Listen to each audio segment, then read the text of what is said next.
So I just finished a book called The Roads to Sata, which was written by a man named Alan Booth, who was from England. And Alan Booth wrote this book in 1985, and he'd been living in Japan for 7 years prior, and he decided to walk the entirety of Japan from the northernmost island of Hokkaido all the way to the southernmost tip of Japan to a place called Cape Sata, and hence the title, The Roads to Sata. And the reason he did this is he had lived in Japan a quarter of his life, and he still didn't know if he was wasting his time. And so he wanted to scrutinize the country of Japan and to see Japan in all of its elements, and to meet a wide swath of people, and to really get to know the culture of Japan.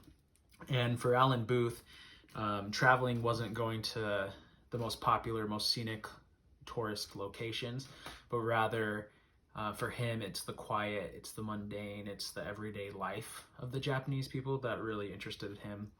And so one way he was able to see this other side of Japan is he stayed in the traditional Japanese inn called the Ryokan.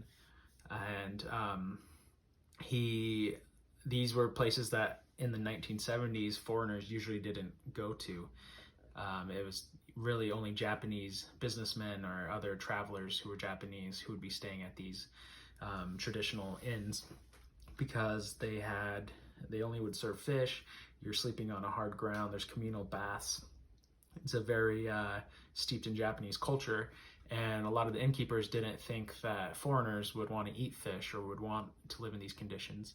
But every night he would go, and that's where he would look to stay.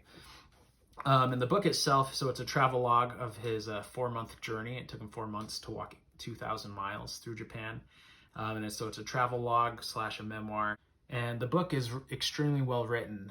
And when I finished it, it was interesting to think about what I had read, because for Alan Booth, his day-to-day schedule didn't really change much. He would wake up, he'd get his shoes on, he'd go walking, and he'd see something and write about it. He'd have a conversation and write about it. And then he'd usually end his night at a bar and at the traditional Japanese inn.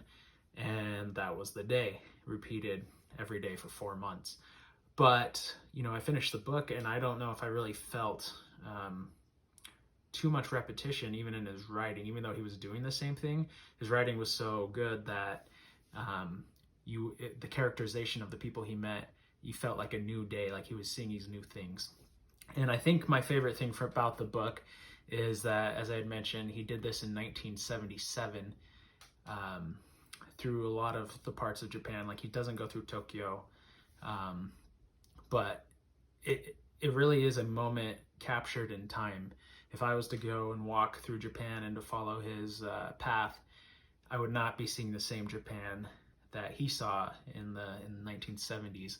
And so it was very interesting to read with that mindset, thinking that this is a Japan that isn't the same anymore. If you have any interest in Japan, I think The Roads to Sata is an amazing book to learn more about Japan and to see it in an interesting light, through 2,000 miles of walking.